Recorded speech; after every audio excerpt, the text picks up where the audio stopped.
Hey guys, I'm back, and as promised, I'm going to show you the app that I use to track my period, which is also the same app I'm using to track my fertility because it kind of encompasses everything. I have tried a couple different apps out.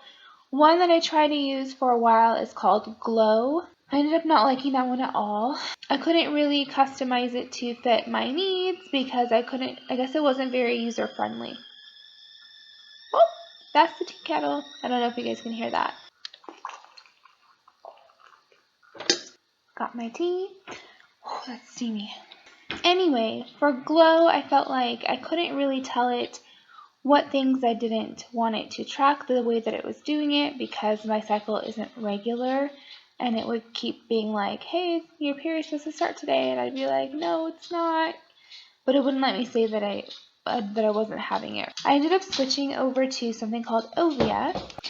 The little icon for it looks like this, and it tells you your fertility score up here, how many days until your fertile period, which for me is I'm in the middle of it, so, or I should be at least. And then the day of my cycle, so I'm on day 17.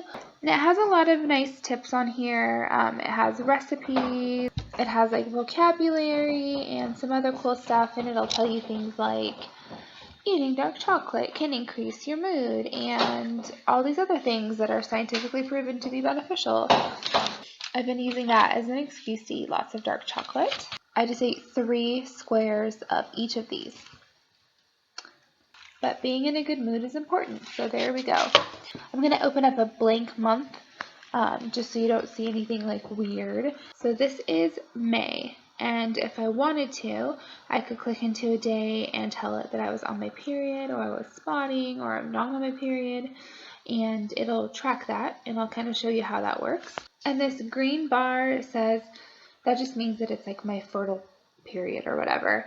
These gray droplets are telling me that it's predicting I'm going to have my period sometime around then. That's when it's going to start. So I'm going to show you an example of what the logging looks like for all the information that you put in. Like yesterday, because I didn't log yesterday, but I can tell it that I was not on my period.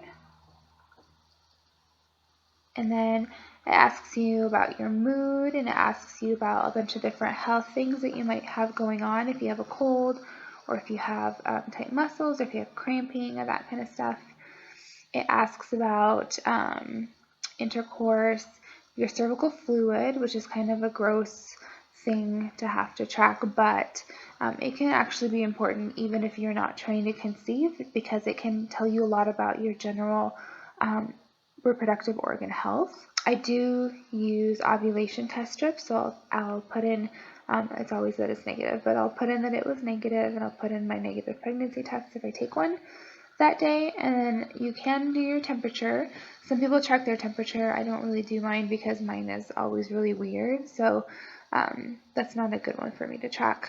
But you can track all these different things like blood pressure, your sleep, your weight, and then if you want to track your nutrition with this app, you can, and it has a lot of features in it that work sort of like MyFitnessPal, which I've used in the past to track like my calorie intake.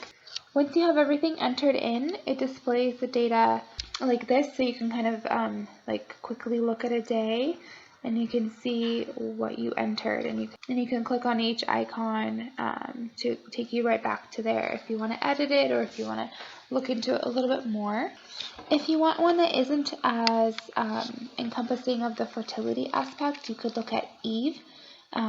It's one that I used before I started tracking my fertility. I didn't use it very regularly, but it was still helpful to have. I would recommend, if you have a period at all, that you start using one of these apps, because it's really good to know if your cycle is regular. It's really good to know if you can expect to have it. I used to, until about a year ago, I never really tracked things very carefully, so it would always be like a surprise. If I got my period, I'd be like, what? No! So I definitely recommend taking advantage of the apps that are available to help you track it, and it can also just make you a lot more aware of your general well-being, especially the ones that ask you questions about your emotional health and your physical health in other ways as well. So Anyway, Ovia is the app that I would personally recommend. It's the one that I've enjoyed using the most. I've looked at some templates for other apps and I feel like this one is just really user friendly. I really like the way it lays things out, and I actually enjoy logging in it every single day. It can almost be like a diary entry too, because you can add notes. So for example, if I took a fertility treatment that day, then I'll put that in to the little note just so I know. And then, if I want to know 2 months ago exactly what day I took what, I can just look back real quick and it's all right there for me. So that's it for now, guys. Thanks so much for watching. I hope you're all having a wonderful week, and I'll see you in my next video. Bye!